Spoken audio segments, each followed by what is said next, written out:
So the question comes now, whom to coach and whom to mentor. Here we are going to discover or explore, not discover, explore a concept called directive coaching and non-directive coaching. So non-directive coaching is typically mentoring.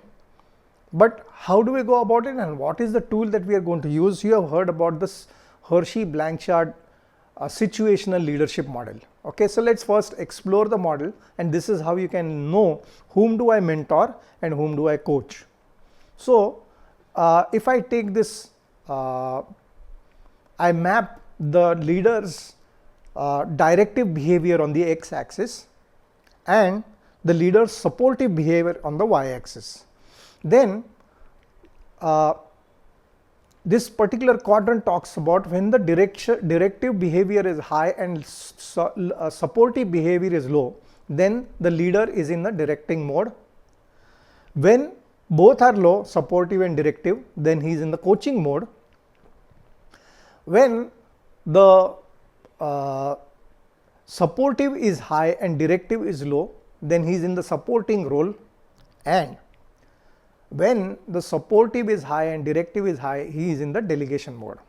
Let's look at a task readiness of the follower. This is the leader's behavior, and let's look at the similar Johari window for task readiness of a follower. So we are going to map the commitment and competence. Commitment is on the x-axis and competence is on the y-axis.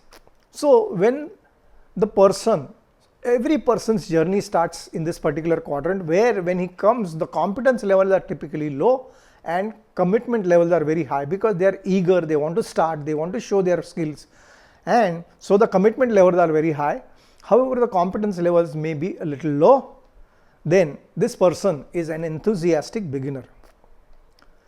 Now what happens is that when he starts trying to apply, he's new into the job, he tries something and then he fails, and then that if the failure is not really handled properly, then his commitment starts growing down. Look at your own journey, how you were excited in the first day of your job.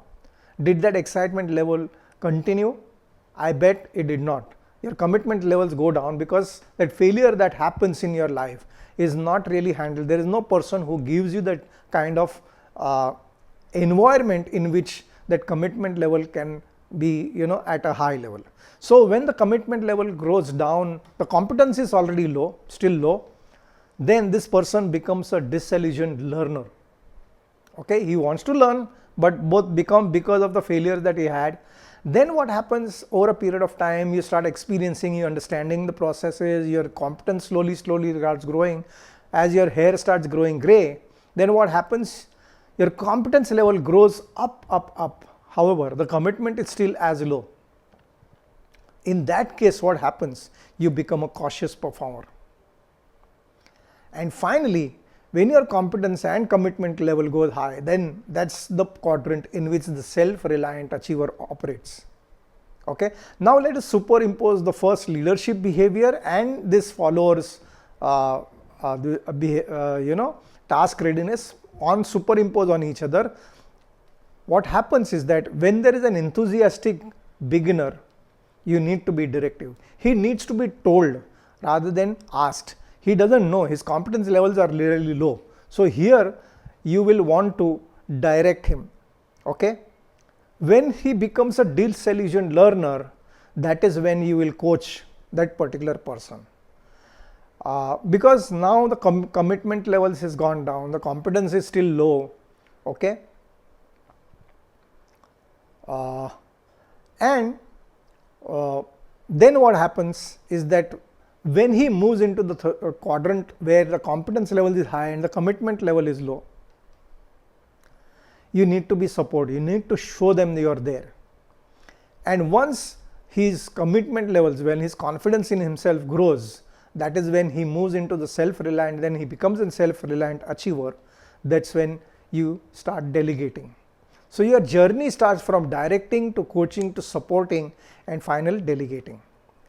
I think so with this model, you will be able to identify every particular mentee that comes to you, where they are, and what mode of operation you should adopt with them, whether you should coach them, whether you should direct them, whether it is, because mentoring is much larger than in an organization structure. A mentoring scope is actually a mentoring initiative is much larger to a life, right? So here what we will do is we will learn to blend the coaching mentoring thing put together. There are places where you need to coach them, there are places where you need to mentor them. Okay.